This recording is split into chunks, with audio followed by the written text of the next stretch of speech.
오사야서 15장 지난주에 설명했는데 교리가 약간 까다로운 게 돼가지고 한 번 더 반복 설명하고 들어갑니다. 15장 1절부터 9절까지 공부할게요. 지난주에 잠시 언급을 했는데 이 교리가 약간 까다롭습니다. 지난주에 설명을 들은 반원들은 훨씬 더 잘 이해할 수 있을 거고, 오늘 처음 듣는 반원들은 집중해서 들으면 돼요. 그리고 유인문에 자세하게 주의를 적어놨으니까 참조하면 될 거예요. 자, 우리 그러면 다시 아비나다이의 교리를 여행하겠습니다. 이 교리를 이해하게 되면 경전을 공부하는데 크게 도움이 될 거예요. 자, 선지자 아비나다이는 예수님이 아버지 되고 아들 되는 교리를 설명했어요. 선지자 아비나다이가 예수님이 아버지도 되시고 아들도 되시는 이유를 가르쳤어요. 예수님이 아버지 되고 아들도 된다. 그래서 아버지가 되시는 이유를 세 개를 설명했어요. 이거를 일에 기억, 니은, 디귿이라 합시다. 예수님이 아버지도 되시고 아들도 되신 이유를 가르쳤는데 지난주에 공부한 거예요. 근데 오늘 한 번 더 반복할게요. 처음 듣는 반원들은 설명을 집중해서 들으면 되겠습니다. 예수님이 아들이시지만 아버지로 불릴 수 있는 세 가지 교리가 있어요. 그중에 제일 많이 쓰는 게 어떤 가르침이죠? 제일 많이 쓰는 거, 폭넓게 쓰는 거. 만물의 창조주라는 개념이 있어요. 제일 많이 씁니다. 만물의 창조주. 그래서 경전에는 어떤 아버지라고 호칭하죠? 하늘과 땅에 영원하신 아버지라고 호칭하는 거예요. 호칭도 주의 깊게 보면 도움이 될 거예요. 하늘과 땅에 영원하신 아버지라고 불려요. 이 가르침은 경전 여러 곳에 나타납니다. 이렇게 영원하신 아버지. 근데 앞에 뭐가 들어가는가 하면 하늘과 땅이 들어간다는 거. 그런데 때로는 하늘과 땅에 안 들어가고 그냥 영원하신 아버지만 있을 수도 있는데 앞뒤 전후 문장에 아들이라는 걸 의미하는 반드시 설명이 따라온다는 거. 모사이아서 16장 15절 한번 볼게요. 모사이아서 16장 15절 봅시다.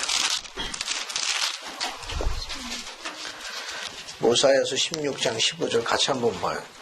자, 경전을 해석하는 열쇠. 거기 보면 15절에 구속이 바로 영원하신 아버지 그렇게 나왔죠. 네. 근데 뒤에 뭐라고 또 설명이 나옵니까? 아버지이신 주 그리스도. 그러니까 아들이지만 뭘로 불리운다는 거예요? 영원하신 아버지, 아버지로 불리우시다는 거예요. 그래서 그 재미있는 교리를 가르치고 있습니다. 그래서 거기 보게 되면 구속이 바로 영원하신 아버지이신 주 그리스도를 통하여 온다. 경전에는 아들이지만 아버지로 불리울 수 있는 교리를 많이 설명하고 있어요. 두 번째 어떤 교리가 있는가 하면은 속죄와 관련이 있어요. 속죄로 말미암아 거듭난 자들의 영적인 아버지. 거듭난 자들의 영적인 아버지. 영적인 아버지. 그래서 그분이 거듭난 자들의 영적인 아버지이기 때문에 뭐라고 불리우느냐? 모사이아서 5장 7절. 거기에 용어가 설명이 되어 있습니다. 모사이아서 5장 7절. 찾았어요?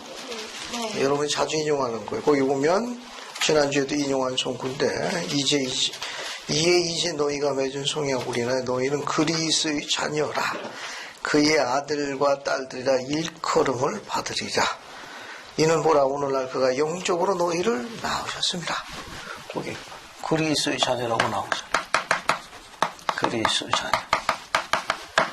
세 번째가 제일 까다로운 교리예요. 이 교리를 뭐라고 그러는가 하면은 일반적으로 성스러운 권능의 부여에 의한 아버지라고 불리고요. 아버지. 비교적 지금 이 교리가 아버지로 불리는 것 중에 제일 까다로운 것 중에 하나예요. 성스러운 권능의 부여에 아버지라고 불리우는 건 그분이 현세로 오실 적에 하나님의 능력으로 잉태됐을 적에 불멸의 권세를 갖고 왔는데 그 불멸의 권세를 갖고 오면서 이 아버지의 독특한 이름을 사용할 수 있도록 특권을 갖고 오셨습니다. 그래서 아버지의 이름을 직접 사용할 수 있어요. 직접 사용할 수 있어요. 그뿐 아니라 마치 아버지 인양 혹은 처럼 말씀하실 수도 있고 행동하실 수 있어요.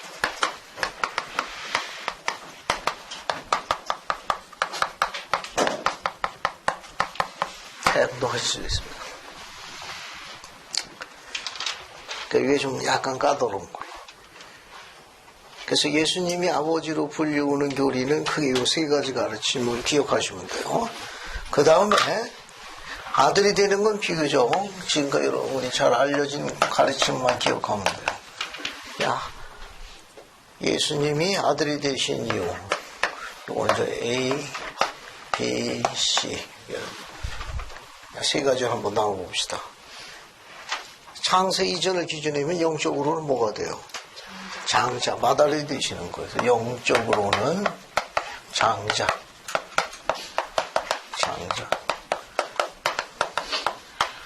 호스트본. 그래서 맏아들이라고도 해요. 이건 경전 여러 곳에 자주 나타나 있는 거고. 저분이 육신이고 세상에 오십니다. 그래서 육신 오고 왔을 적에는 육적으로는 육신을 입는 과정에 있어서 같은 편이에요. 육적으로는 이 말은 육신이 입는 과정에 있어서 뭐가 되시는 거예요? 그분과 주어진 독특한 호칭이 하나 있어요. 독생자.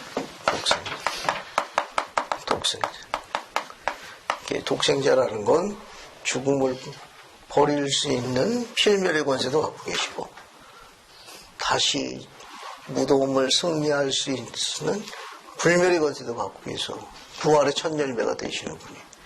이 권세 때문에 그분이 우리의 뭐가 돼요? 우리의 구속주가 되시는 분. 구속주가 되시는 거예요. 그래서 예수님이 아버지도 되고 아들 되시는 이유.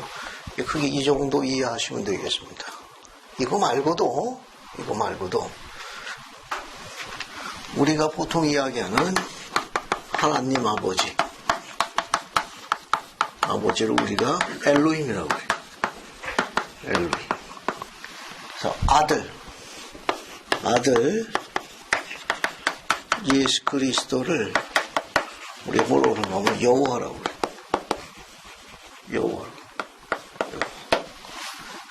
여호와라고. 그런데 아버지 엘로힘과 여호와이신 예수 그리스도는 두 분이 다 별개의 개체예요.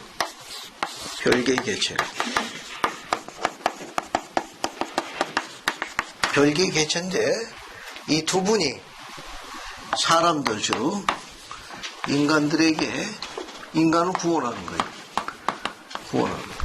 인간들에게 영생을 가져다 주고 불멸을 가져다 줘가지고 구원하는 거예요. 구원하는 아버지와 아들의 여기 아버지고 여기는 아들이. 즉 인간을 구원하는 거예요. 불멸과 영생을 해서 구원한다는 아버지의 목적이나 뜻이나 뜻이나 수단이 같아요. 하나가 되는 거예요.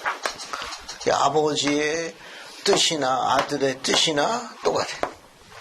아버지의 목적이나 수단이나 아들의 목적의 수단이나 무엇, 인간을 구원하는 거에서 똑같아요. 그럴 때는 아버지가 엘로힘이고 아들이 여호와, 별개의 개체지만 뭐라고 부르느냐 묶어가지고 인간을 구원하는 목적과 뜻과 수단에 서 같기 때문에 One God라고 그래서 한 하나님이라고 불리는 거예요. 이런 교리가 있어요. 이런 가라고 그래요. 이건 이해했죠?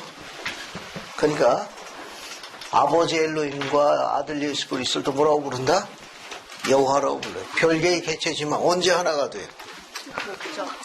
인간을 구원한다는 목적이나 뜻이 전부 같다는 거. 그때 원가드라고 하나님이라고 부르는 거. 그럴 때 이런 교리가 하나 있어요. 아버지와 아들이 별개지만은 언제 하나가 되느냐? 인간을 구원한다는 목적과 뜻에 있어 하나가 돼요. 수단과 방법에 있어 하나가 되는 거예요. 됐죠?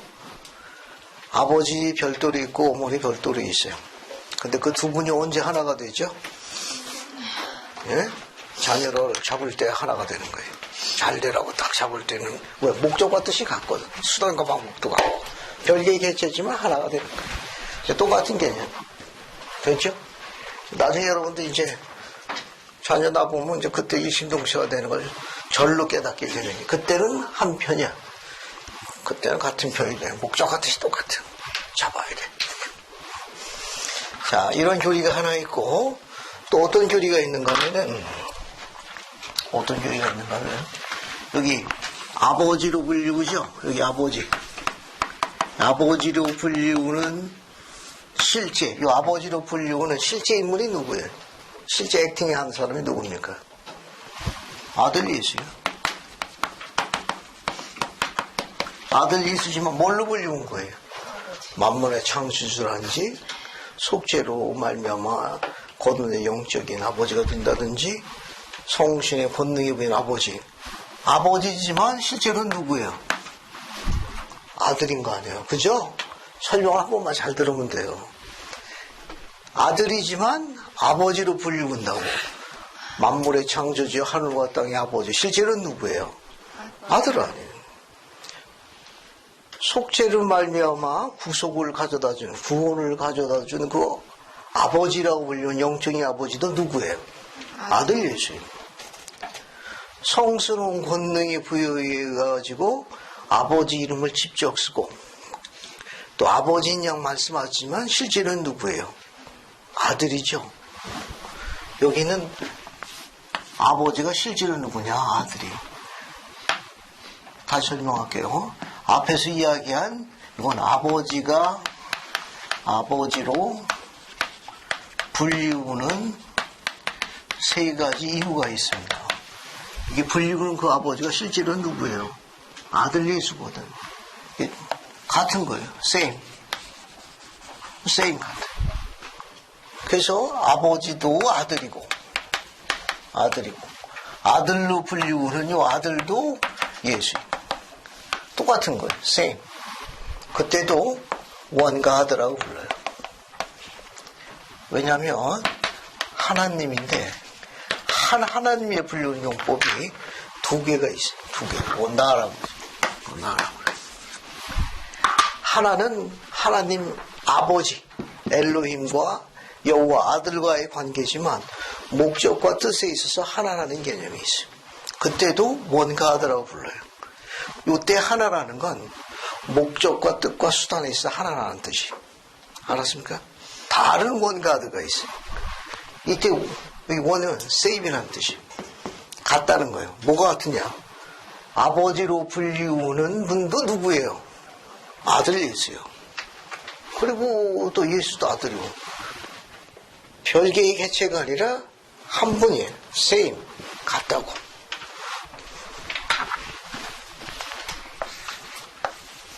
이 예수가 구약의 하나님 여호와예요. 알겠습니까? 구약의 하나님 여호와예요. 이스라엘의 하나님이에요. 이스라엘 하나님. 이스라엘이기 때문에 이스라엘 하나님 혹은 조상의 하나님이라고 그래요. 그 조상은 누군가 하면 아브라함, 이삭, 야곱. 왜 하나님이라고 그래요?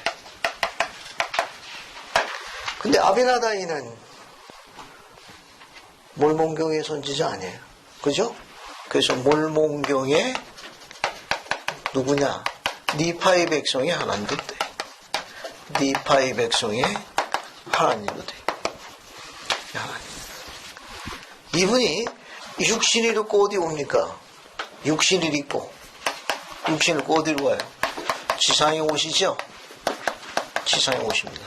이 지상에 왔을 적의 시기가 무슨 시기예요? 약인데 새로운 약. 신약. 신약이 누구예요? 예수 그리스도예요.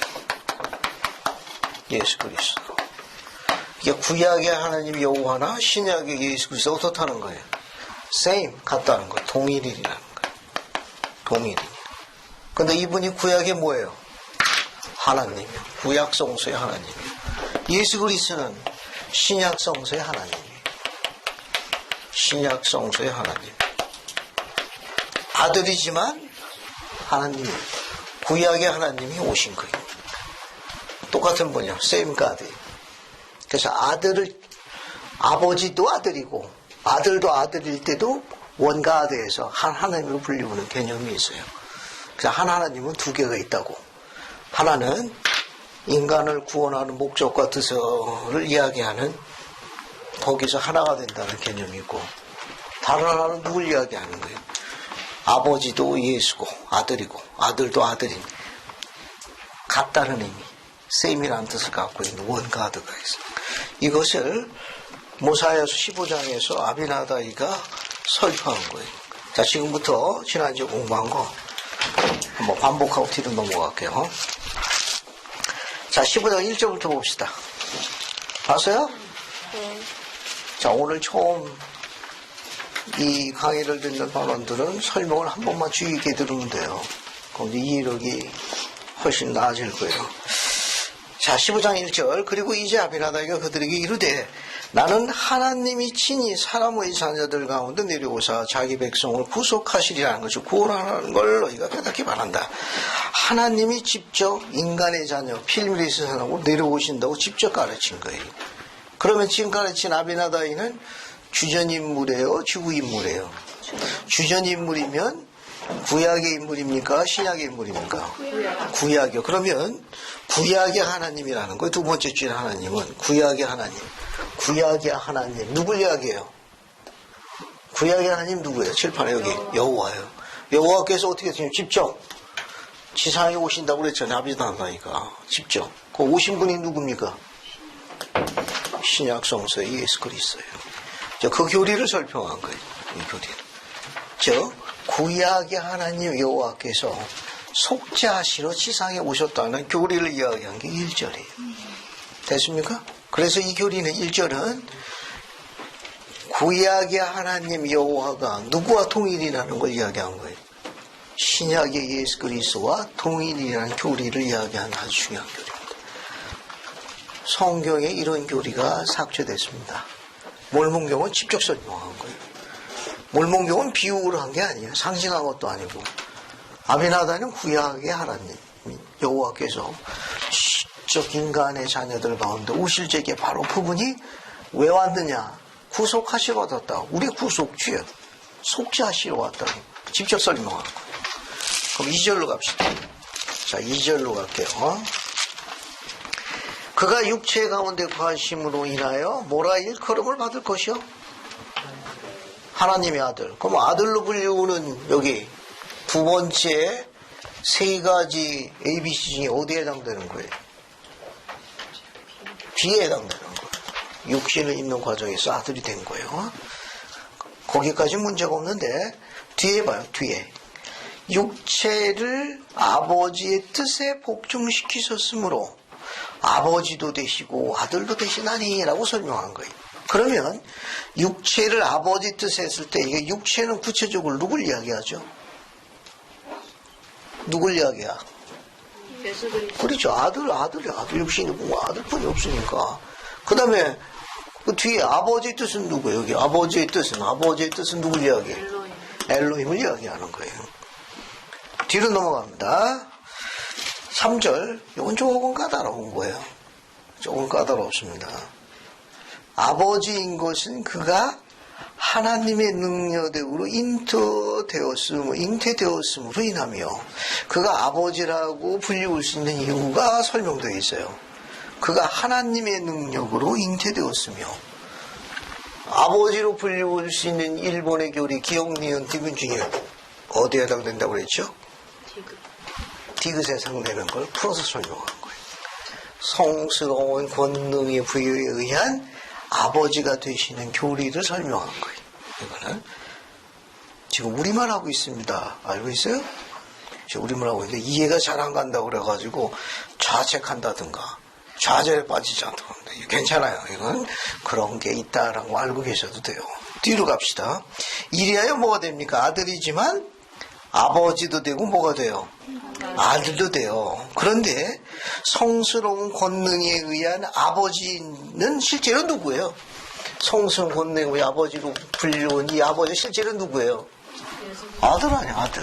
그죠?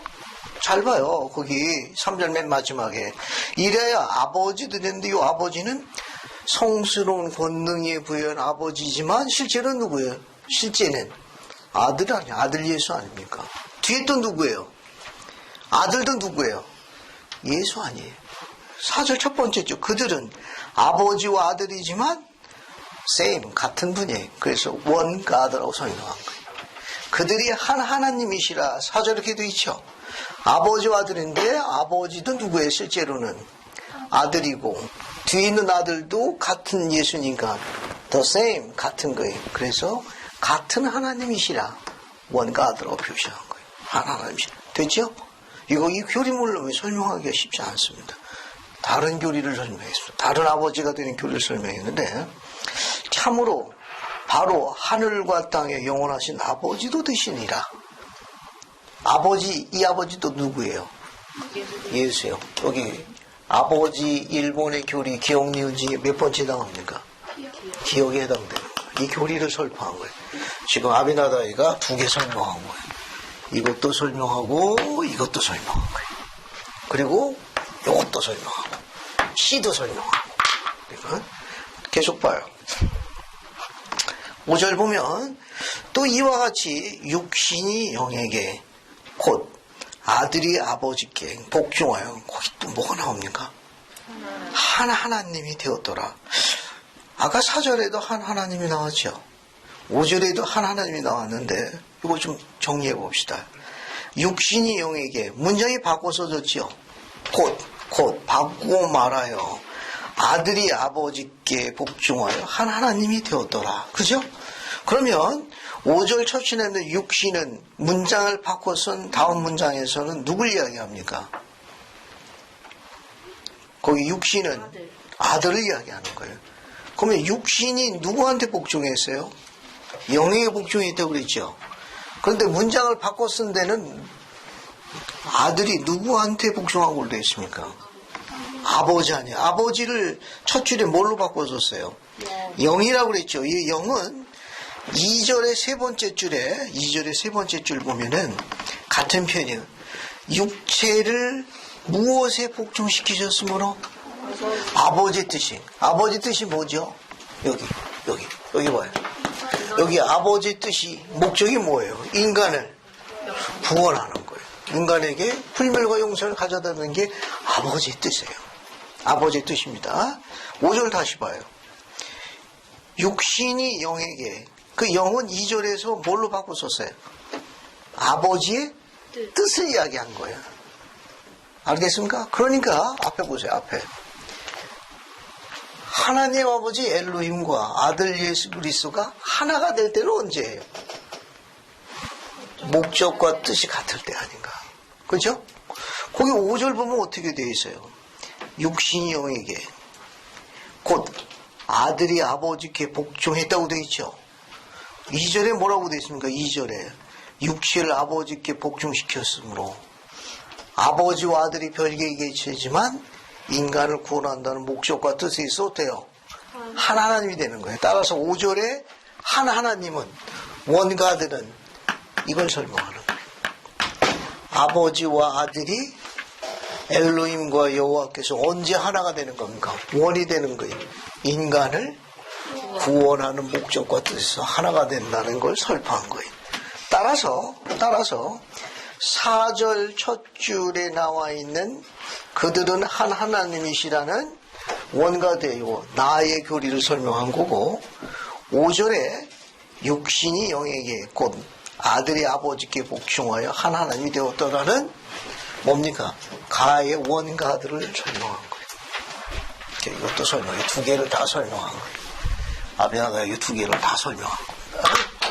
쭉 넘어가요. 나머지는 뭐 크게 어려운 거 없습니다. 쭉 넘어갑니다. 7절 봐요.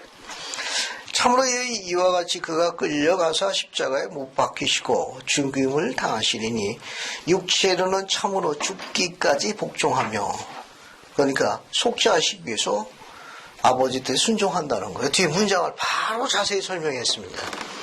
아들의 뜻은 아버지의 뜻 안에 상품화되더라. 두 분이 하나가 된 겁니다. 이건 8절 9절을 한번 읽어볼게요. 최종자입니다. 8절 9절 한번 읽어봐요. 이같이 하여 하나님은 사망의 줄을 끊으시고 사망을 이기고 승리를 얻으사 아들에게 사람의 자녀들을 위해 중재할 권능을 주시나니 그는 하늘에 오르사 자비의 신정을 지니시고 사람의 자녀들에 대한 긍휼로 충만하사 그들과 공의의 사이에 서시고 사망의 줄을 끊으시고 그들의 죄악과 그들의 범법을 친히 짊어지시고 그들을 구속하사 공의의 요구를 충족시키셨느니라. 감사합니다. 여러분 이것도 재밌어요. 이거 같이 봅시다. 이게 지금은 15장 8절 9절 공부했는데 여기 보면 하나님이 아들에게 그죠? 귀절은 이렇게 나와 있습니다. 그죠? 8절에 하나님이 아들에게 거기 보면 사람의 자녀들 위해 중재할 권능을 주셨더라. 사람의 자녀를 중재할 권능을 주셨어요. 그래서 이분이 우리의 뭐가 되는가 하면은 속죄로 말미암아. 아들이 뭐 하신 거예요? 이 아들이 속죄하신 거예요. 속죄를 이름을 내가지고 아버지로 또 어떤 권능을 받았느냐. 우리의 여기 하나님은 이제 아버지가 되는 거예요.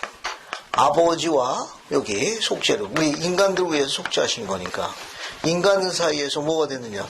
인간들 아버지와 아들 사이에서 아들이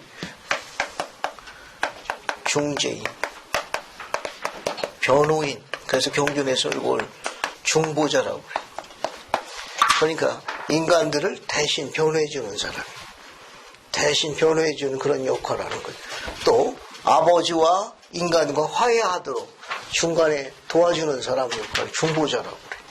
이걸 누가 줬느냐? 아버지께서 아들에게 허락하신 거. 무엇으로 인해가지고? 속죄로 인해가지고. 됐죠? 그런데 우리가 가지고 있는 이 경전의 이 기록을 보게 되면 하나님께서 아들이 아버지의 뜻에 순종해서 속죄를 이름으로 말미암아 인간들과 하나님 사이에서 중재할 중보자로 변호인으로 되는 권세를 갖게 되었습니다. 그래서 여기 하나님은 누구예요? 하나님? 뭐야? 하나님이 아들에게 줬다고 그러니까 이 하나님은 누가 돼요? 아버지 아니야. 아버지면 누가 됩니까? 엘로힘이 아니야. 엘로힘이 아들에게 그 권세를 주신 거예요. 그런데 8절 내용을 읽어보게 되면 어떻게 되어 있는가 하면은 하나님은 사망의 줄을 끊으시고 사망을 이기시고 승리를 얻으사 이렇게 되어 있네. 그 뒤에 문장은 아들에게 중재할 권능을 주신 하나님은 엘로힘이 맞는데 그런데 8절의 내용은 아비나다이가 그 하나님 아들에게 중재의 권능 즉 중보자가 되시는 권세를 주신 그 하나님이 뭐 어떻게 하셨다는 거예요? 사망의 줄을 끊으시고 사망을 이기고 승리를 얻으사 이건 어떤 액팅을 어떤 역할을 이야기한 거죠? 속죄 아니에요. 사망의 줄을 끊으시고 사망을 이기고 부활하셨다는 건 누가 하신 거예요? 그 일을 누가 한 거예요? 예수님. 아들 예수가 한 거예요. 근데 여기 하나님이 이 일을 한 것처럼 설명했잖아요. 여러분 앞에 보세요. 저 우리만 하고 있습니다. 알겠습니까? 설명을 잘 들어요. 8절에서 보게 되면 분명히 하나님이 아들에게 중재할 권능을 줬다고 기록했으니까 이 하나님은 아버지가 만든 거예요. 그런데 하나님 아들에게 주신 그 하나님이 그 일하신 내용은 사망의 줄을 끊고 사망을 이기고 승리를 얻었다는 건 속죄에서 부활하셨다는 건데 이 일을 실제로 액팅하신 분은 누구예요? 아들하죠, 아들. 그죠? 아들이에요. 그러면 우리가 알고 있는 엘로힘이라는 하나님은 부활체의 몸을 가진 성령에 이른 하나님 아니에요. 그죠? 여기서 우리가 알고 있는 엘로힘은 우리 교리에 따르게 되면 영화로운 불멸의 몸, 부활체의 몸을 가졌는데 그 몸이 성령에 이른 육신을 갖고 있으니까 부활체의 몸을 갖고 있는 성령에 이른 부활체의 몸을 갖고 있는 인간의 최대 고민이 뭡니까? 성령에 이른 영화로운 불멸의 육신을 갖고 있는 부활체의 존재들의 최대 고민이 뭐예요? 못 죽어요. 못 죽는다는 거예요. 부활체의 존재는 결코 죽을 수가 없어. 그럼 누가 죽어야 됩니까? 필면의 몸을 갖고 있는 아들 예수가 죽어야 되는 거예요. 그러면 이제 중요한 거 설명할게요. 이 8절의 하나님은 아들에게 중재를 주었다고 그래가지고 아들에게 주었다고 이야기한 아버지처럼 묘사도 있는데 여기 봐요. 성스러운 본능의 부여에 의한 아버지 교리 보면은 뭘 직접 사용할 수 있습니까? 아버지의 이름을 직접 사용할 수 있어요. 아버지 이름을 직접 설명할 수 있고 직접 사용할 수 있고 또 뭐처럼 이야기할 수 있어요? 아버지인 양 아버지처럼 이야기할 수 있어요. 그 교리가 8절이. 그래서 여기 하나님은 아버지의 이름을 직접 사용한 예수님임을 설명하는 거예요. 그래서 아버지의 이름으로 아버지인 양 아들이 자신에게 직접 묘사한 그림. 그래서 8절에 나와 있는 하나님은 성스러운 권능에 부여한 아버지의 교리에 의해서 아버지의 이름을 직접 사용하고 직접 말씀한 대표적인 교리. 이 교리를 모르면 8절을 해석하기가 쉽지 않습니다. 정리됐죠? 지금 우리말 하고 있는 거예요. 알겠어요? 이건 그래서 8절에 하나님은 여기 요 하나님은 엘로힘 하나님 아버지처럼 묘사되어 있지만 실제는 누가 이야기한 거예요? 아들 그 자신이 이야기한 겁니다. 근데 아들 그 자신이 어떻게 해서 아버지의 이름을 쓸 수 있었어요? 어떻게 해서 아버지처럼 직접 말씀할 수 있었습니까? 몇 번째 교리 때문에 그렇다? 이거 이래 아버지로 분류하는 디귿의 교리 때문에 그런 거예요. 이런 교리를 알아야만 8절을 이해할 수 있습니다. 지금은 당장 금방 이해가 안 되더라도 너무 실망하거나 좌절할 필요 없어요. 왜? 앞으로 계속 반복될 거예요. 하지만 이런 교리를 알고 이것을 우리가 해석하게 되면 경전의 신비에 대한 묘미를 느끼기 시작합니다. 그래서 이런 부분을 자꾸 연구하고 집중해서 공부하게 돼가지고 지금 설명한 부분이 선명하게 그려지게 되면 이제 여러분은 그분에 대한 신의 교리에 대해서 정립된 거예요. 정립된 겁니다. 예, 그와 같은 경지는 또 너무 그렇고 이해력을 가지실 때까지 계속해서 명상하고 꾸준히 공부할 필요가 있어요. 또 앞으로 계속 반복되니까 얼마나 흥미롭습니까?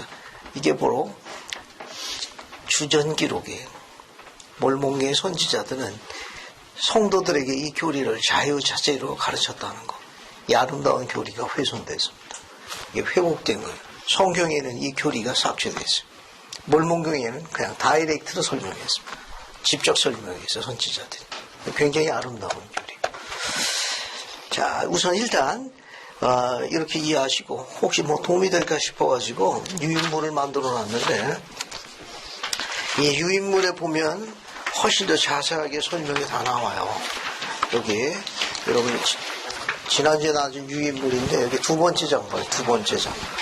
두 번째 장 보면은 두 번째 장에 여기 모사야서 15-2에 하나, 둘, 셋, 네 번째 거 봐요. 네 번째 거. 참조를 하나 읽고 넘어갈게요. 자, 오늘 처음 오신 분들은 그 문장의 내용을 잘 보시면 되고 계속 이것을 이해할 수 있도록 숙지해야 됩니다. 한번 봐요. 모사야서 15장 4절. 4절에서 그들은 아버지와 아들을 지칭하는데 한 하나님이라. They are one God. 그래서 그들은 아버지와 아들 엘로힘과 그분의 아들 그리스를 언급하는 것처럼 보이고 있으나 아비나다이는 성스러운 권능에 부여한 아버지도 그리스도시요 육체 가운데 거하심을 인하여 하나님의 아들의 일컬음을 받을 분도 그리스도이시므로 4절에서 그들은 아버지와 아들이 아버지도 그리스도를 나타내고 아들도 그리스도를 말하고 있어 아버지와 아들이 같은 같은 그리스도이므로 한 하나님 즉 same God 같은 하나님을 언급하고 있다는 설명이다. 한 장 넘겨요. 한 장 넘겨가지고 여기 세 번째 장, 두 번째 주예를 봐요. 거기 보면 모사야서 15장 8절부터 11절 아비나다이는 7절에서 육체로 참으로 죽기까지 복종하며 아들의 뜻은 아버지 뜻 안에서 삼키운 바 되리로다라고 설명하고 있다. 아비나다이는 특히 8절에서 하나님은 성스러운 권능에 부여에 의하여 하나님 아버지의 능력을 힘입은 그리스도가 즉 일의 디귿교리예요. 아버지의 이름으로 하나님처럼 말씀하고 계신 것이다. 또한 9절에 그는 7절에 아버지의 뜻을 따른 아들의 뜻이신 그리스도이심을 설명하고 있다. 이와 같은 과정을 통하여 그리스도는 속죄로 말미암아 거듭난 자들의 영적인 아버지가 되심은 물론 속죄를 이루신 하나님의 아들도 되신다. 특히 10절에서 아비나다는 속죄로 말미암아 거듭난 자들의 영적인 아버지가 되시는 과정을 자세히 언급해주고 있다. 10절과 11절에서 그리스도 씨 자손이라는 말 영문은 his seed라고 되어 있습니다. 그리스도의 씨 즉 자손인 선지자와 충실한 성도들은 신약의 팔복의장에서 하나님의 아들이라 일컬음을 받을 것이라고 약속받은 화평케 하는 자들임을 알 수 있다. 자, 그러면 뒤에서 한번 볼게요. 뒤에 10절부터 13절까지 보게 되면 그리스의 자손에 대해서 나옵니다. 이것도 한번 설명해요. 재밌어요. 여기 봐요. 이제 15장 지금 어디부터 보는가 하면은 11절부터 13절까지 11절부터 13절까지 보면 그리스도의 씨가 씨드라는 단어예요. 이걸로 번역해도 돼요. 그리스도의 자손. 같은 표현이에요. 그 내용을 한번 읽어봅시다. 그래서 11절서부터 13절까지 보면 그리스도의 자손, 그리스도 씨가 두 부류가 있다는 걸 아비나다이가 가르치고 있어요. 그 내용 같이 한번 읽어볼게요. 최진아 자매님 11절 읽어보시고 옆에 강미건 자매님은 12, 13절 한번 읽어보세요. 그래도 강 자매님 12절, 방순 자매님 13절 사이좋게 한 절씩 시작해. 보라 내가 너희에게 이르노니 누구든지 선지자들 참으로 주의 오심에 가면 예언한 모든 거룩한 선지자들의 말씀을 들으리라. 내가 너희에게 이르노니 그들의 말에 귀를 기울이고 그래서 그 백성을 구속하는 것을 믿으며 그들은 제 사함을 위해 그날을 고대한 자들이니까 내가 너희에게 이르노니 이들이 그의 쓰리라. 달리 말하자면 이들이 하나님의 왕국의 상속자들입니다. 이는 바로 이들의 죄를 그가 담당하셨으며 바로 이들을 위하여 그가 죽으사 그들을 그들의 범법으로부터 구속하고자 하셨음이니 이제 그들이 그의 씨가 아니겠느냐. 이쁘야니가 그 입을 열어 예언하며 범법에 빠지지 아니한 모든 선지자들 즉 세상이 시작된 이래 모든 거룩한 선지자들이 그의 씨가 아니라 내가 너희에게 감사합니다. 여기 보면 그리스 시를 아비나다이가 추천한 무리가 두 무리가 있어요. 하나는 뭐라고描述되어 있습니까? 거기 11절에 있는 거 그대로 한번 써볼게요. 선지자의 말씀에 귀 기울이고 순종하는 누굴 이야기해요? 성도들 이야기하는 거예요. 이게 무리가 한 무리가 있고 이렇게 그리스 시의 한 무리가 뭐냐? 선지자의 말씀에 귀 기울이고 순종하는 성도들이 있는 거예요. 이게 이제 15장 11절에서 있는 거고. 그다음에 또 다른 무리가 뭐가 있습니까? 13절에 하나 있네. 13절. 15장 13절에 누구로 나와 있어요?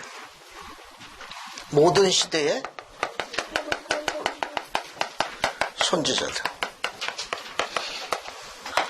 모든 시대의 선지자들이 누가 된다는 거예요? 그리스도의 시, 자손이 된다는 거예요. 우리 그리스도 시, 자손을 가지고 어디 뭐 적용할 만한 적절한 예가 없겠습니까? 이 표현 봐요. 이 씨가,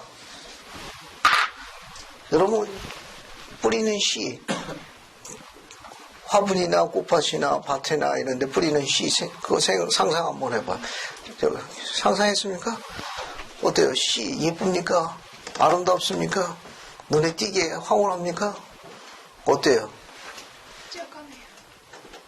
하도 영자매. 조금이에요. 어떻게 이렇게 눈에 확 들어오나요? 색깔이 화려하나요? 씨의 모양이 아주 뭡니까? 자태가 굉장히 아름다운가요? 그래서 첫눈에 확 들어옵니까? 섞어놔도 금방 찾을 수 있어요? 안 그렇잖아요. 그죠? 그 씨가 크게 눈에 잘 안 띈다고. 색상도 별로 화려하지도 않아. 모양도 아주 뭐 크게 눈에 띄지도 않고. 하지만 그 씨가 어디에 뿌려집니까? 그 씨, 물이나 이런 데다 뿌리는 사람이 있어요? 그거 어디다 뿌리는 거예요, 그 씨를? 밭에다가, 흙에다가, 땅에다 뿌리는 거 아니에요? 그러다가 나중에 그게 싹이 나서, 자라나서, 나무가 돼서 열매가 맺으면, 그때는 어떻게 돼요? 아름다워요. 아름답고 상황이 바뀌잖아요. 근데 씨일 때는 어때? 크게 눈에 안 띄거든. 검틱틱하고 모양도 울퉁불퉁하고 뭐 잊어버려도 그만, 안 잊어버려도 그만. 그런데 일단 그 씨가 어때요? 흙에 뿌려져가지고 땅에 뿌려져가지고 발화돼서 자라나서 나무가 돼서 꽃이 피우고 열매가 매달리게 되면 그때는 어떻습니까? 상황이 완전히 바뀌잖아요. 자, 처음에는 그와 같은 별로 좋지 아니한 탐탁하지 않은 환경 속에 있는 자들이 언제 그처럼 진기한 나무와 풍성한 열매가 달린 나무로 바뀐다는 거예요. 어떻게 해서? 침례 받기 전에 우리는 어떻습니까? 씨처럼 고무틱틱하지. 크게 눈에 잘 안 띄어요. 하지만 어때요?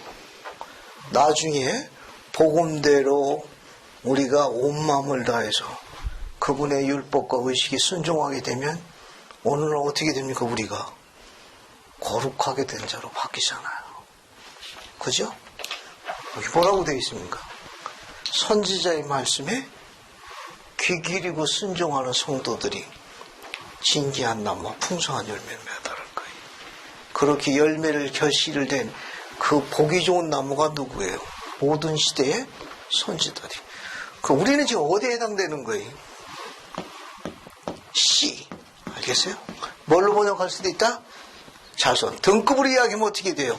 A, B, C. 알겠어요? 근데 우리가 B와 A로 올라가면 어떻게 해야 돼요?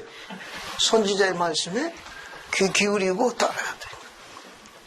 현재는 A, B, C, C, C야. 알겠어요? 오늘 안 온 사람들은 D고. 또 들으면 섭섭하다고 그러겠지.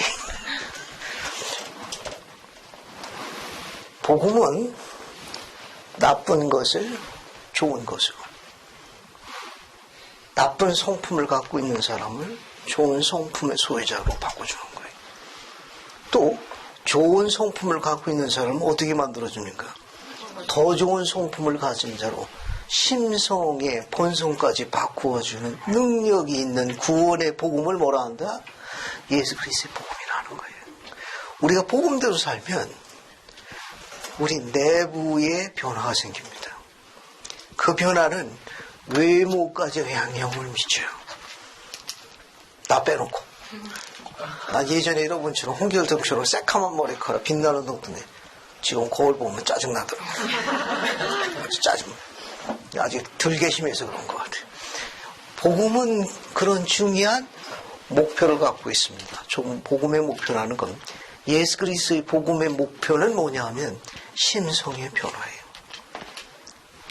구원의 능력을 갖고 있습니다. 그 능력이 뭐냐? 복음이에요.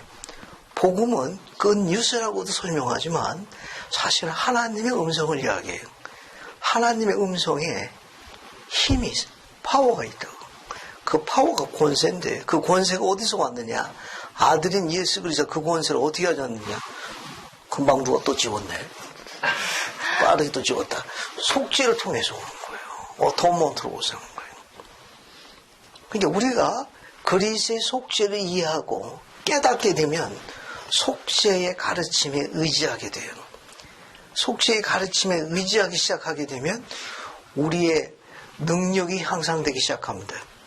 그 능력은 뭐냐면 상황을 완전히 바꾸는 게 아니라 상황의 속박에 있는 나를, 속박을 내가 스스로 자립해서 힘을 키워가지고 속박에 끌려다니는 수동적 입장에서 속박을 벗어나는 주체로 바뀌는 자립의 구원 능력을 갖게 하는 게 복음의 특징이에요. 아직은 그런 능력이 없어가지고 속박 속에서 헉 여러분 문자로 헐 하고 다니는 거예요. 하지만 속죄의 능력을 이해해가지고 그 가르침대로 용감하게 생활하게 되면 신앙이 자리 잡기 시작합니다. 그러면 그 신앙은 속박에 그동안 수동적인 입지가 수동적인 존재로 거기 끌려다녔지만 신앙이 점점 자리 잡게 되면은 속박에서 그것을 자기 스스로 구원할 수 있는 자립의 권세를, 능력을 갖게 되는 겁니다. 그게 복음이에요. 선지자의 말씀에 귀를 기울이고 순종하는 성도들이 그리스도시가 된다는 말은 그 능력이 그분이 속죄를 이해하고 깨닫고 의지하는 자들에게 주시는 가능하게 하는 능력, 우리 스스로를 구원할 수 있는 능력은 전부 속죄로 말미암는 능력이에요. 그러면 현재 여러분 가운데 다 속박 속에 다 쌓여있어요. 내용과 사이즈만 다를 뿐이지만 면제된 사람 아무도 없어. 예수께서도 마찬가지예요. 다만 그것을 언제 그것을 끊었느냐, 언제 벗어났느냐, 그것은 조금 전에 이야기한 대로 속죄로 인한 신앙을 행사할 때, 그때는 속죄에 대한 구원할 수 있는, 자립할 수 있는 주체로 입장이 바뀝니다. 그래서 구원의 능력, 쉽게 설명하면 자립의 능력, 자기 스스로를 구원하기에 능한 능력을 하나님께서 축복해 주세요. 그래서 사랑하는 사람들을 축복할 수 있고 지킬 수 있는 기쁨을 맛보기 시작합니다. 근데 우리는 어때요? 아직은 그리스의 C야. A, B, C 할 때 우리 아직 C급이라고. 우리는 B급, A급으로 올라가야 돼. 그러면 어떻게 됩니까? 선지자의 말씀에 따라야 돼. 선지자의 말씀에 귀 기울이고 순종해야 합니다. 적용을 좀 이해했습니까? 또 다른 거 하나 인용해 볼게요. 여러분 잘 아는 씨 뿌리는 자의 비유가 있어요. 이게 마태복음 13장에 나옵니다. 그죠? 찾지 말고 그냥 참조로 들어 적용하는 거 지금 설명하려고 해요. 어디다 또 적용할 수 있느냐. 이것도 구분해가지고 여기 씨앗이 있어요. 이 씨앗이 각각 4종류의 땅에 뿌려집니다. 첫 번째 뿌려진 땅이 어딘가 하면은 그냥 편한 마음으로 들어요. 길가에요. 마치 우리 딸내미 이름 같은데 아니에요 이거는. 아들 이름은 길구석이라고 부르더구만. 예전에 여고에서 교편생활할 시절이 있었는데 우리 여학생들이 종례해달라고 와요. 그러면 종례하러 들어가면 여기 끝에다가 이제 주번이 전달사항 적어놓거든. 그 다음 맨 위에 우리 담임 선생님 자녀 이름, 길가에, 길구석, 길바닥, 길모퉁, 길거리 쭉 적어놓더구만. 그래서 씨 뿌리는 자에 비해 설명할 때 보면 항상 그 시절 종례 시간이 생각나요. 길가에 마음에 안 들어. 자, 길가에 뿌려진 씨는 어떻게 됐죠? 새가 와서 먹어버렸어. 먹어버려. 그러면 어디에 뿌려졌습니까? 돌밭에. 돌밭에 뿌려진 씨는 어떻게 됐습니까? 싹이 났죠, 싹이 났고 밑에 뿌리도 내렸지만 돌 때문에 더 성장을 못했어요. 그 사이에 뭐가 떴습니까? 해가 떴지. 그래서 어떻게 됐어요? 싹이 타져서 말라 죽었어. 세 번째는 어디 뿌려졌습니까? 가시떨기. 요 가시떨기라는 거 여러분 이런 게 벽 타고 이렇게 쭉 올라가는 가시떨기 생각하면 되고 또 산속에 가는 게 동굴처럼 돼 있는 거죠. 가운데는 벽이 있어. 이게 가시 동굴끼리 이렇게 묶여져. 안에 공간이 있다고. 공간만큼은 뭐예요? 자라나. 여기. 근데 막혔어. 성장을 못해요. 이게 엉켜져 있어가지고. 동굴이 엉켜서 못 들고 나갑니다. 어떻게 됐죠? 결국은 동굴 때문에. 가시와 동굴 때문에. 시들어버려요. 마지막에 어디 뿌려졌죠? 비유에? 좋은 땅에. 문장을 잘 봐요. 좋은 땅에 뿌려졌습니다. 좋은 땅에 뿌려진 씨는 어떻게 됐죠? 어때요? 그 결실이. 경전은 이렇게 되어 있어요. 거꾸로 되어 있어요. 100배, 60배, 30배로 결실을 맺었더라. 우리는 거꾸로 하죠. 우리는 30배, 60배, 100배 그렇게 되어 있어요. 그런데 비유에는 100배가 먼저 나와 있어요. 100배, 60배, 30배. 하나님께서 우리에게 그분이 주시고 싶은 건 우리가 감당할 수 없다가 주시는 것도 함시 되어 있습니다. 그냥 헤아릴 수가 없는 거예요. 그냥 30만 해도 괜찮은데 60대만 해도 해피거든. 근데 어때요? 그냥 청량할 길이 없는 거예요. 어둠이 흰크레장에 가르침을 해달라고 적용해다 집어넣은 거. 이거 좀 연관해가지고. 흰크레장이 뭐로 설명했는가 하면은 우선 여러분이 염두에 둘 게 이 땅이 다 달라서요. 길가 땅 마음에 안 들어. 돌밭 땅, 가시떨기 땅. 그건 뭐예요? 좋은 땅. 땅이 다 달랐어. 그런데 씨앗은 뭐 어때요? 씨앗은 다른 씨앗이었나?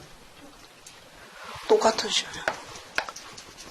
똑같은 씨앗이 뿌려졌는데 어떤 땅이냐에 관해가지고 어떤 땅이냐에 관해가지고 결실이 바뀐 거예요. 씨앗은 똑같은 씨앗이. 이 똑같은 씨앗이 어느 땅에 뿌려지냐에 따라가지고 결실이 확 바뀌었다는 거예요. 흰크레자님은 이렇게 질문하셨습니다. 이 비유를 바꾸지 마라. 요 씨는 와이프를 이야기. 여기 있는 땅, 여기 좋은 땅, 난 이쪽으로 할 거야. 여기에 그 마음에 안 들어. 뭐 허스번드.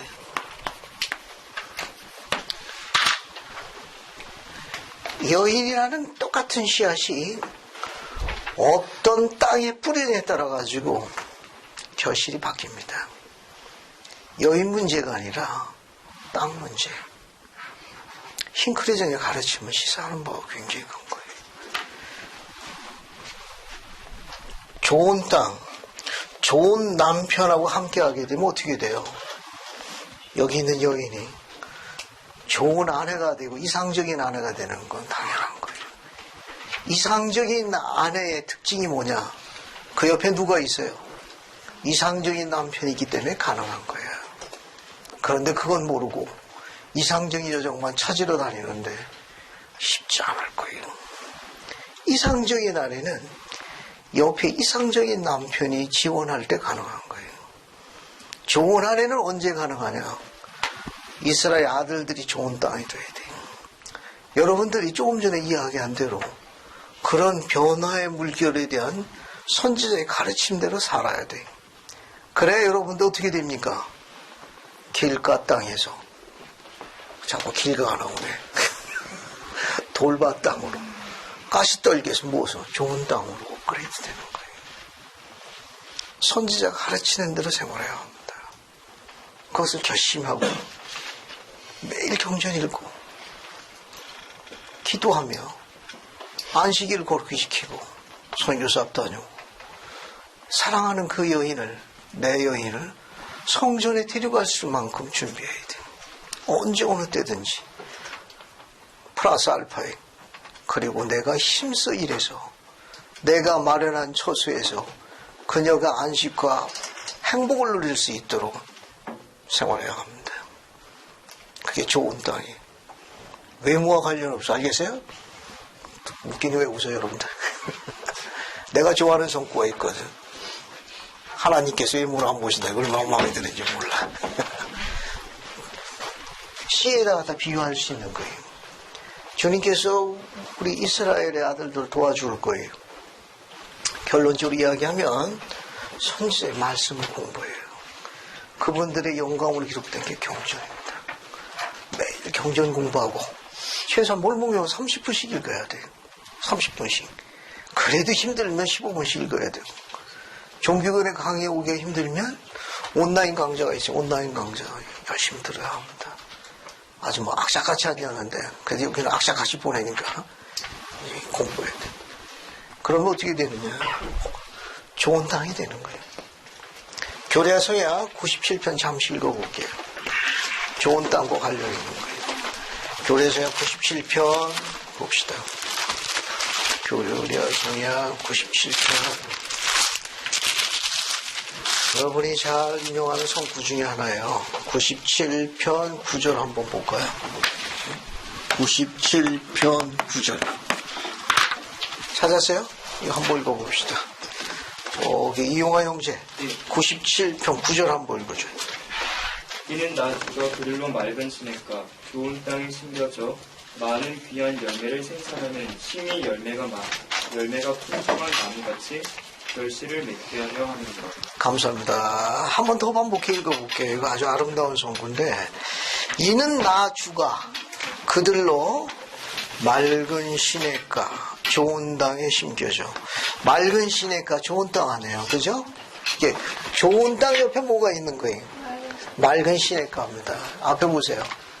경전에 맑다라는 것은 정결하다, 성결케 되었다, 거룩케 되었다, 영과 관련이 있습니다. 영과 관련 있는 물이니까 보통 이런 물은 하나님의 말씀을 가르쳐주는 장소, 영감을 주는 장소들을 이야기하는 거예요. 이제 맑은 시냇가. 왜냐하면 경전의 물은 변화를 나타냅니다. 변화를 상징해.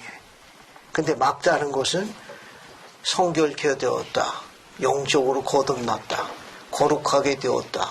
그런데 물이 변하니까 변화를 나타낼 수 있는 정결케 되어지는 건 하나님의 영의 음성을 보통 시냇가로 많이 상징해요. 그러니까 좋은 땅은 뭐와 관련이 있느냐? 말씀과 관련이 있어요. 그냥 시냇가가 아니고 맑은 시냇가니까 신께서 주시는 음성이 조울조울 해야 돼요. 언제? 매일 가정 안에서 하나님의 음성이 매일 맑은 시냇물처럼 흘러가야 되는 거예요. 그래야 가족이 매일 어떻게 돼요? 거듭나는 거예요. 성결해지고 거룩해지는 거예요. 우리 후기 성도가 원하는 건 매일 가정 안에서 하나님의 영의 음성이 신의 물처럼 흐르는 거예요. 하나님을 주시는 거예요.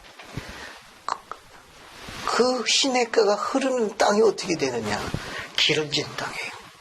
내 고향 땅에서는 기름진 땅이라고 그러죠. 좋은 땅.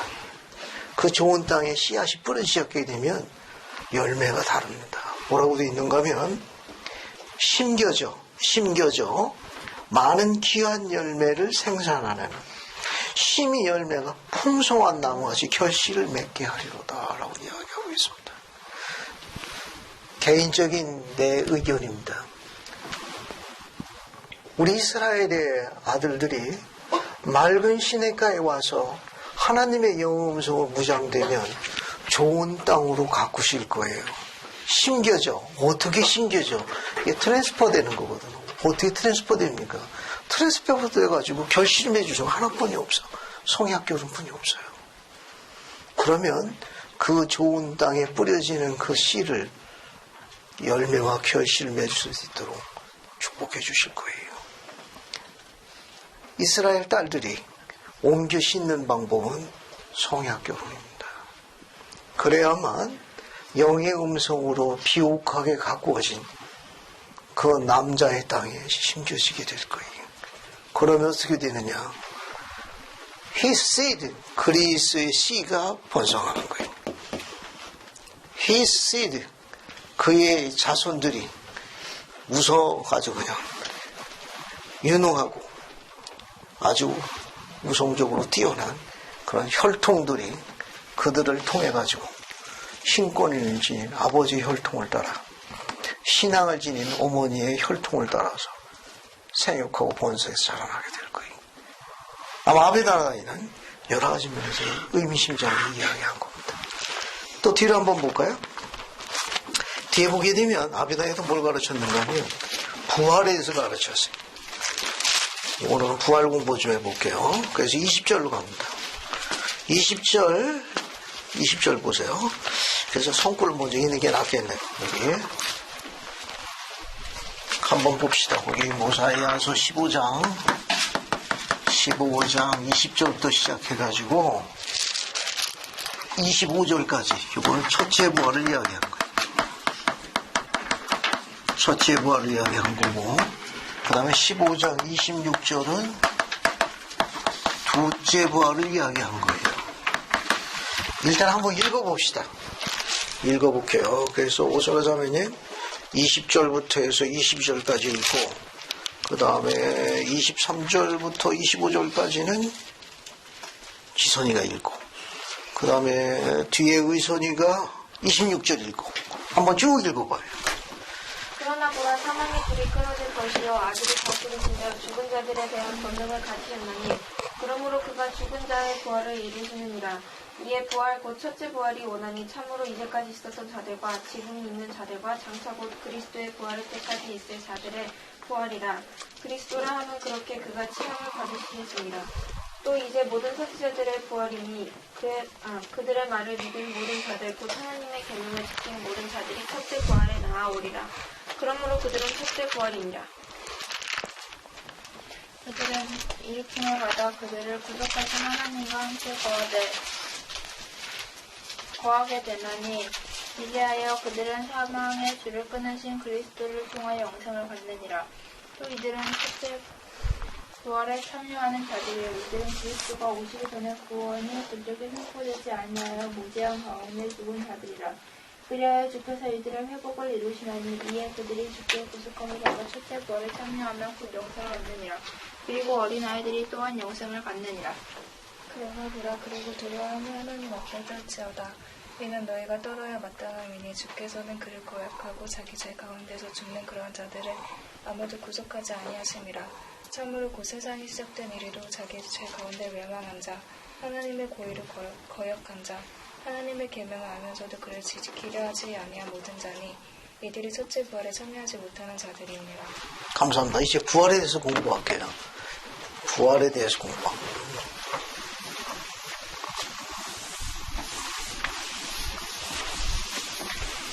아벤하다이는 부활이 두 개가 있는 거 알았죠? 첫째 부활과 둘째 부활인데 16장에서 용어를 바꿔서 설명했어요. 16장 11절 봐요. 16장 11절에 보면은 자, 만일 그 행위가 선하다면 뭐라고 되어 있어요? 끝없는 생명과 끝없는 생명과 행복의 부활이라고 가르쳤어요. 첫째 부활을 이야기한 거고, 둘째 부활은 뭐라고 되어 있어요? 만일 그 행위가 악하다면 뭐라고 되어 있습니까? 끝없는 저주의 부활이라고.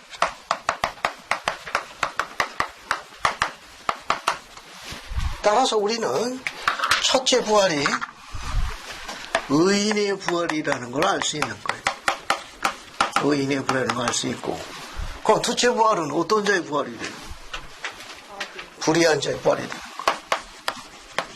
불의한 자의 부활이 돼요. 도표로 설명하기 전에 용어 설명을 하고 넘어갈게요. 우리가 보통 경제 보면 저주라는 단어가 많이 나오죠? 그럼 우리 경전에서 나온 저주의 정의는 어떻게 되어 있죠? 발전을 멈추는. 영원한 진보가 제한받는 거예요. 우리 혜정이가 굉장히 많이 알아요.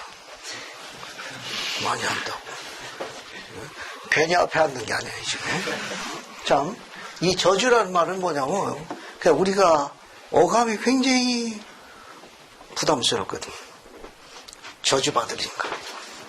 굉장히 오감스러운데, 복음적 견지에서 볼 때 저주는 진보가 제한된 거예요.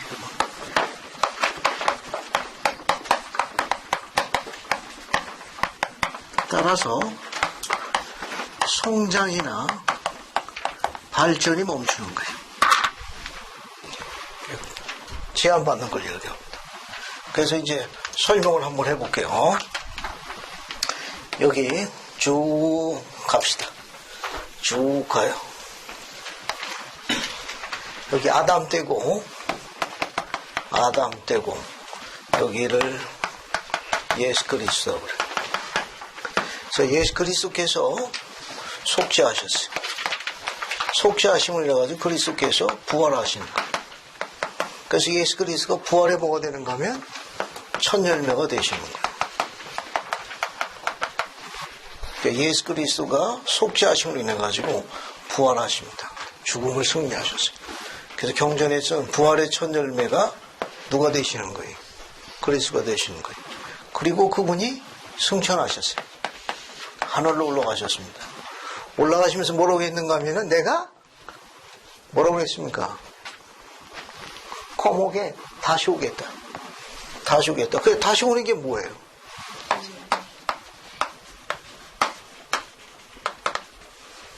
재림이. 다시 오시겠다고 재림이죠. 재림이 시작되면 어떤 시대로 들어가죠?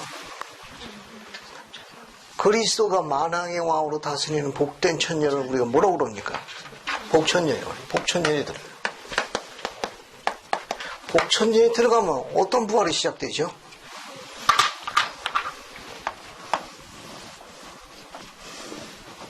첫째 부활이 시작돼요. 복천년이 들어가면 재림과 동시에 부활이 시작돼요. 그래서 여기 아침 부활이 있어요. 첫째 부활에 아침 부활이 있고 해 떨어지고 뒤에 있는 오후 부활이 있습니다. 그래서 첫째 부활은 안으로 두 가지로 나눠져요. 첫째 부활에 아침 부활이 있고 첫째 부활에 오후 부활이 있고 해가 다 져서 니릇할 때 분명히 부활이 있어요. 그래서 첫째 부활에 아침 부활이 있고 오후 부활이 있습니다. 복천년이 끝납니다. 복천년이 끝나요. 복천년이 끝나면 무슨 부활이 있어요?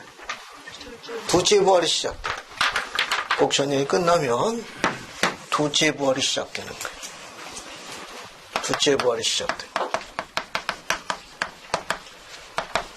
둘째 부활이 시작되는데 둘째 부활이 시작돼요. 첫째 부활의 아침에는 어느 왕국에 들어가는 자가 부활합니까? 해이왕국에 들어가는 자들이. 해이왕국에 들어가는 자 부활하고. 저녁 때는 누가 부활해? 첫째 부활해? 오후에는? 달의 왕국에 가시는 분들이 부활하는 거예요. 따라서 이 복천년에는 달의 왕국에 속한 자들까지 포함된다는 걸 암시하는 거예요. 됐습니까? 그래서 복천년이 끝나면 뭐가 시작돼요? 둘째 부활이 시작돼요. 둘째 부활이 시작될 때 누가 부활합니까? 부활시 집단 중에 제일 큰 집단이에요. 세상에서 뭐 하신 분들이에요? 별짓 다 하신 분들이. 어느 왕국 가십니까? 별짓 다 했으므로 별의 왕국으로 가. 시간이 많이 걸릴 거예요. 매니 so many 너무 많아요. 그 다음에 맨 마지막에 누가 부활합니까? 표현을 이해하십시오. 경전에 나오는 자식들이죠. 그 자식들은 누구예요? 멸망의 자식들. 멸자. 그럼 어떻게 돼요? 부활이 끝나요. 부활이 끝납니다. 부활이 끝나면 그 다음에 뭐가 있습니까? 부활이 끝나면 뭐가 있어요? 최후의 심판. 마지막 심판입니다. 그래서 어떻게 나눠져요? 어떻게 나눠집니까? 해, 그 다음에 달, 그 다음에 별, 그 다음에 멸망. 이렇게 나눠지는 거예요. 이게 우리 스케줄이에요. 우리 스케줄이. 여기 봐요. 지금 아비나다이는 주전인물입니까? 주의인물입니까? 주전인물이에요. 예수 그리스도 기준해가지고 주전인물이라고. 여기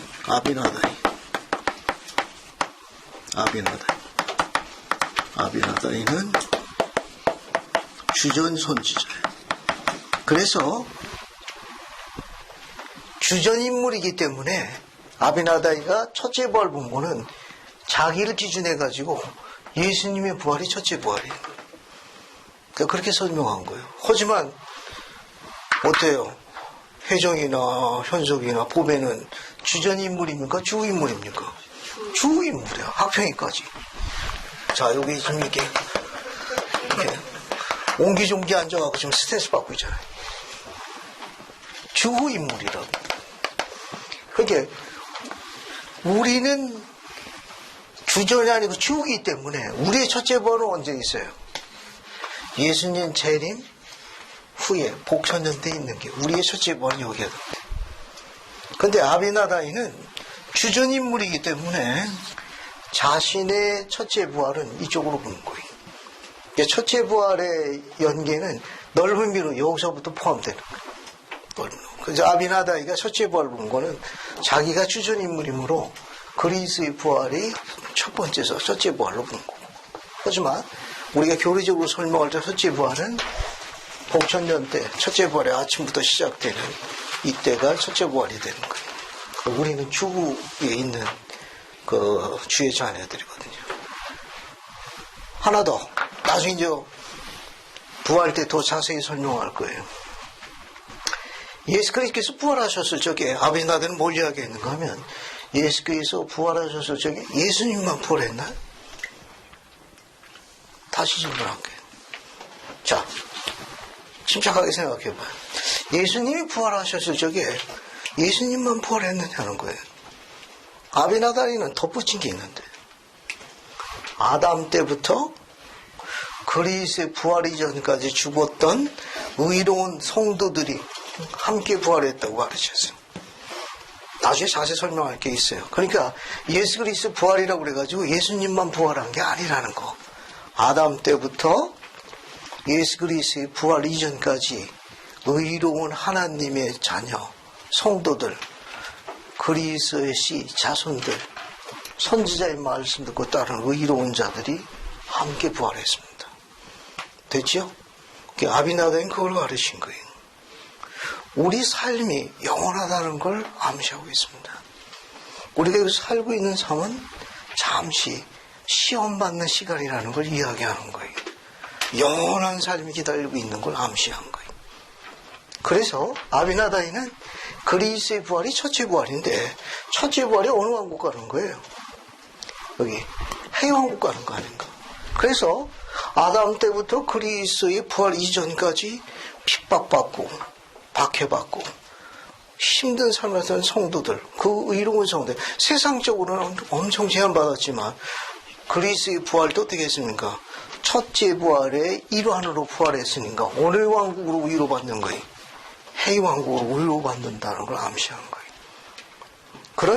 그러면 그리스의 재림 때 뭐가 있어요? 첫째 부활이 이제 공식적으로 시작되죠? 그러면 그리스의 부활 이후에 죽은 사람도 있을 거 아닌가? 그죠? 그리스의 부활 이후에 죽어서 재림 시 이전까지 죽은 사람 가운데 의로운 성도들도 어떻게 해요? 첫째 부활에 아침에 일어날 거예요. 그러면 조금 짚고 넘어갑시다. 조금 짚고 넘어가요. 칠판 보세요.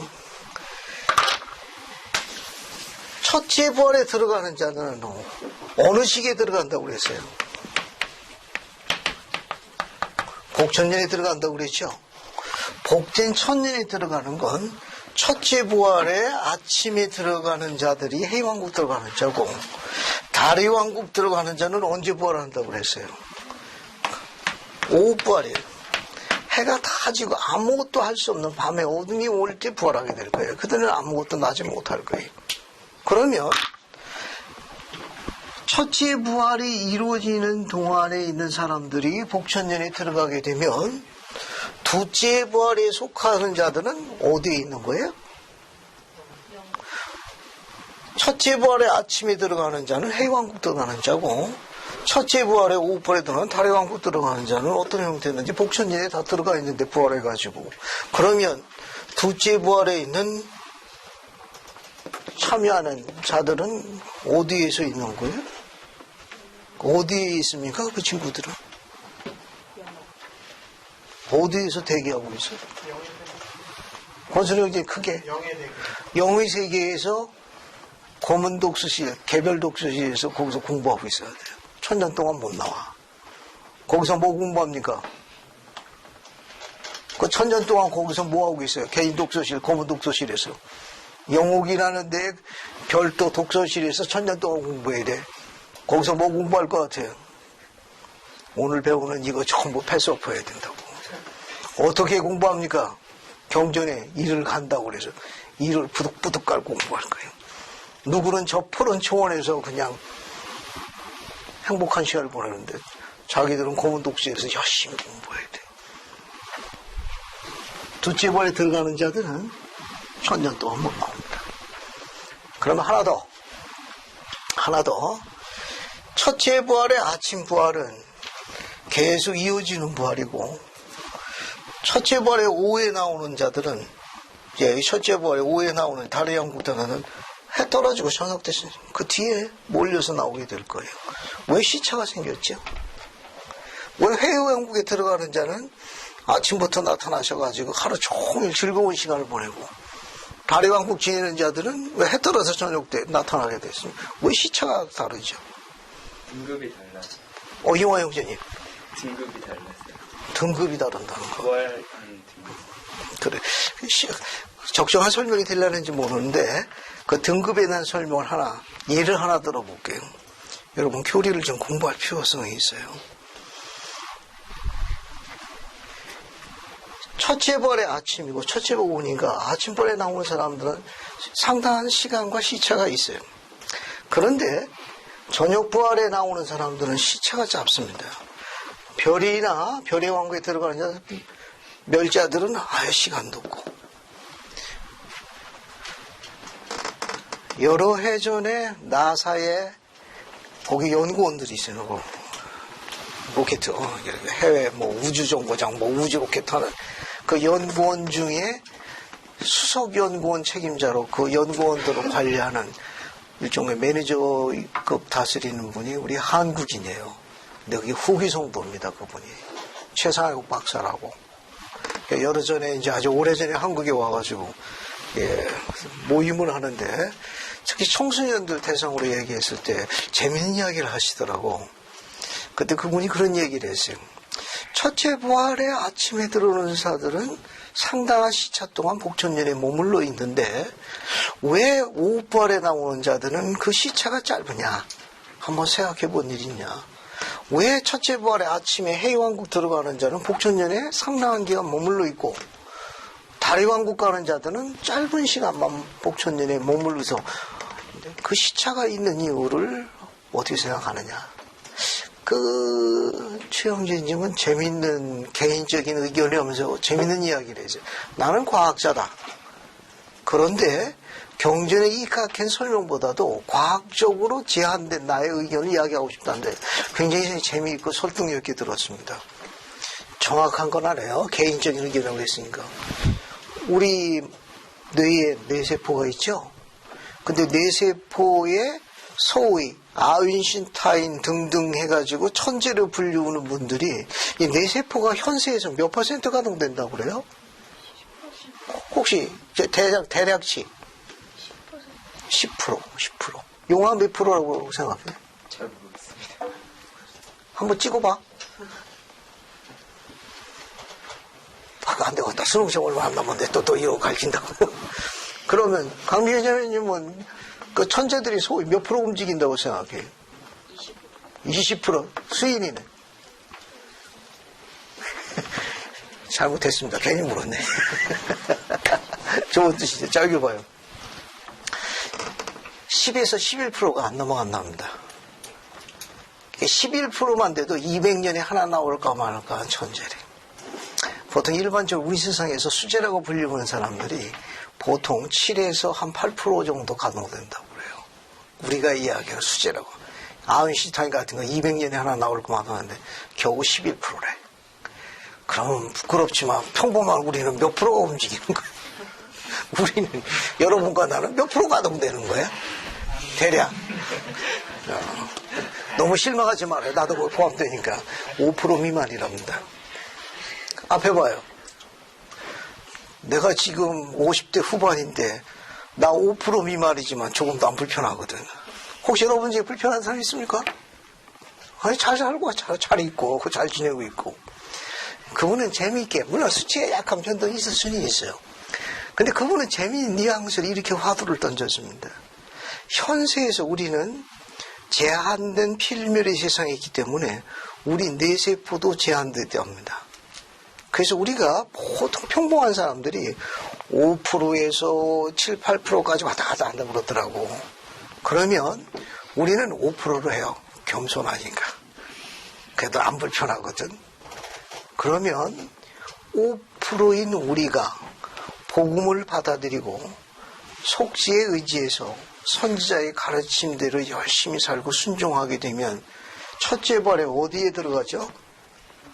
아침 부활에 들어가게 될 거예요. 어느 왕국까지요? 해왕국 가게 되면 아침부터 해질 때까지 나머지 95%가 가동되는 훈련을 받는다고 개인적으로 설명했습니다. 그분은 그렇게 이야기했어요.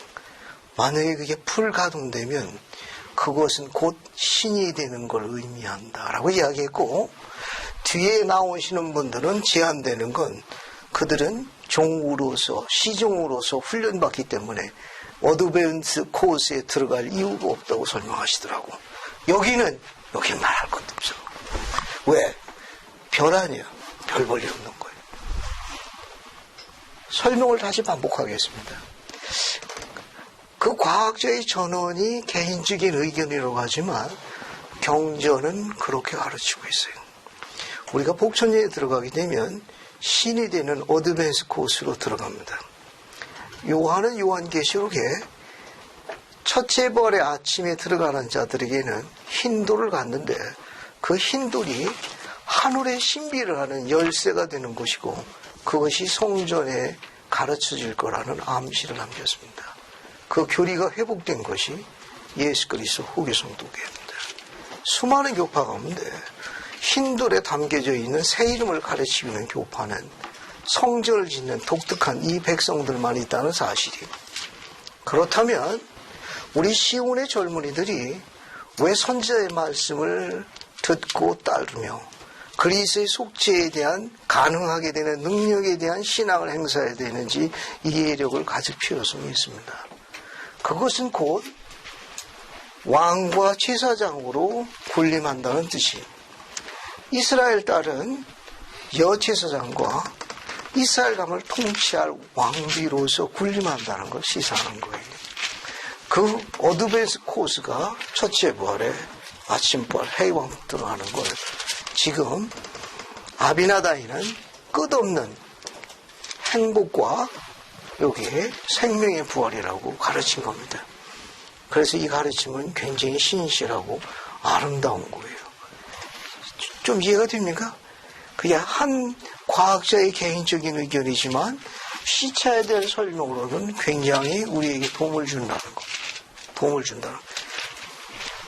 실제로 이 가르침에 대해서 여러분에게 도움을 줄 수 있는 건 뭐냐 하면은 경전을 매일 읽어야 됩니다. 경전을 매일 읽으십시오. 여기 매일 경전 읽고 매일 경전 읽고 아침 저녁 2번씩 하루 열기와 하루 열기 개인 기도를 충실하게 수행하세요. 그리고 몰몬경을 30분씩 읽는 겁니다. 부득이해서 어려울 경우에는 최소한 15분씩은 읽어야 돼요.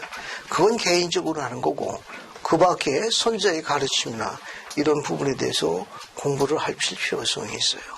그리고 안식일을 기억하여 성찬을 취해야 합니다. 그리고 합당한 준비를 해서 성전의 의식을 받아 첫째 부활의 아침에 들어오도록 준비해야 돼요. 아까 10분인 자의 비유 이야기한 것처럼 우리는 필면의 세상에 제한받았기 때문에 사랑하는 내 여자에게 또 내 자녀에게 행복과 아름다움을 주는데 제한받을 가능성이 많이 있습니다. 하지만 그래도 충실하면 복천년 때는 주님께서 아까 이야기했어요. 100배, 60배, 30배 결신이네. 그때 가면 1000배를 사랑할 수 있을 거예요. 왕과 제사장이니까 여제사장과 왕으로서의 영화로운 것, 존귀함이 어울릴 만한 하나님 방식에 따른 신 같은 사랑과 신 같은 권세를 드러낼 거예요.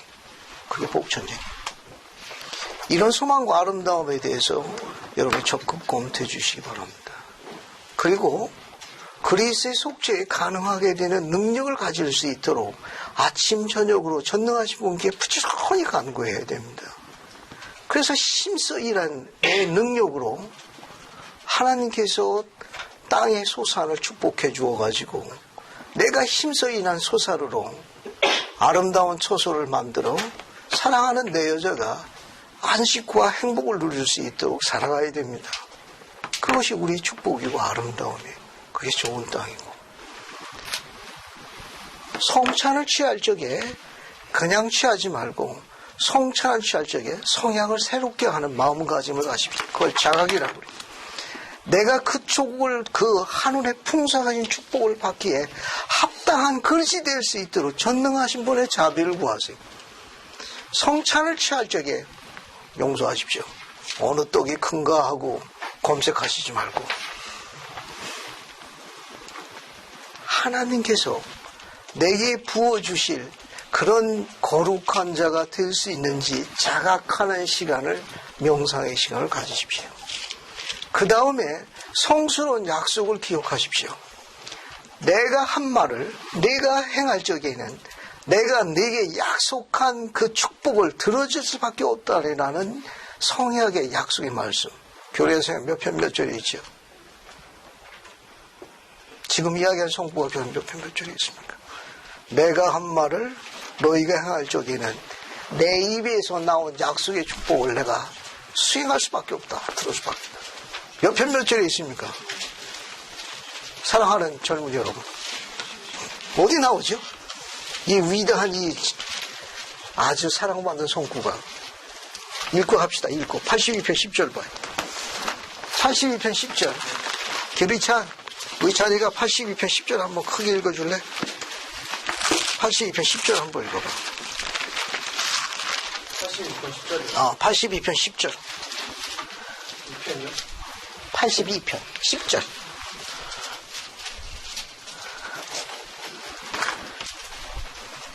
나 주는 내가 말한 것을 너희가 행할 때에는 내 말을 지킬 수밖에 없으나 내가 말하는 것을 너희가 행하지 아니할 때에는 너희는 아무 약속도 받지 못하느니라. 감사합니다. 한 번 더 들어보세요. 나 주는 내가 말하는 것을 너희가 행할 때에는 내 말을 지킬 수밖에 없으나 내가 말하는 것을 너희가 행하지 아니할 때에는 너희는 아무 약속의 축복도 받지 못하느니라. 됐습니다. 앞에 보세요. 이제 정리가 다 됐어요. 성찬 취할 적에 자각하는 겁니다. 지금은 속박 속에 쌓여있는 능력이 다지 않아 좌절과 외로움에 빠져있는 나이지만 그분의 속죄에 가능한 능력에 힘입어 속죄를 벗어나서 스스로 구원할 수 있는 자립의 능력을 가질 수 있도록 그분께 간구하는 거예요. 그리고 성향을 새롭게 하는 겁니다. 제가 이 길을 걸어가고 있사오니 제 고집과 뜻을 들이물고 전능하신 분의 친신 도구가 되고자 이 길을 걸어가고 있으니 성약의 축복을 달라고 간구하시는 겁니다. 매주 재성에 가는 거예요. 그리고 그분과 대화하십시오. 그 시간에 움직이거나 중간에 나가거나 핸드폰이나 다른 거 하지 말고 주님께 집중하십시오. 그분과 대화하십시오. 미래에 주어질 나의 가족에게 축복을 가져두고 남기는 자로서의 권능과 권세를 소유할 수 있도록 그분과 대화하십시오. 한 주, 두 주 그것이 쌓일수록 주님께서는 맑은 시냇가 좋은 땅으로 옮기실 계획을 당기실 겁니다. 그래서 여러분이 끝없는 생명과 부활의 축복의 연속에 이어질 씨로 분리되게 될 거예요. 선지자 아비나다의 가르침입니다. 모쪼록 이런 가르침을 잘 이해해가지고 주님께서 여러분을 축복하실 거예요. 여러분은 그분의 보석입니다. 그분의 보배예요. 속박 속에서 수많은 나라를 많은 눈물을 흘리고 있고 저린 가슴으로 터널 끝이 보이지 않아 신음 속에 있는 젊은이들의 긴 눈물과 한숨과 그 긴긴 밤을 그분이 다 헤아리고 계십니다. 아무도 모를 것 같지만 벽엔잎에 물드는 여러분의 이슬도 다 알고 계십니다. 그분이 살아계시다는 거 의심하지 말고 주님은 약속된 증인이 될 수 있도록 축복의 증인으로 여러 분을 선택하셨어요. 여러분은 예임단 특별한 분입니다. 주변의 환경이라고 하는 속박이 어떤 형태로든지 간에 도전하십시오. 그분께서 승리하셔서 그것을 극복하신 분입니다. 그런 축복의 증인에 분류될 수 있게 예수 그리스도 감사. 아멘.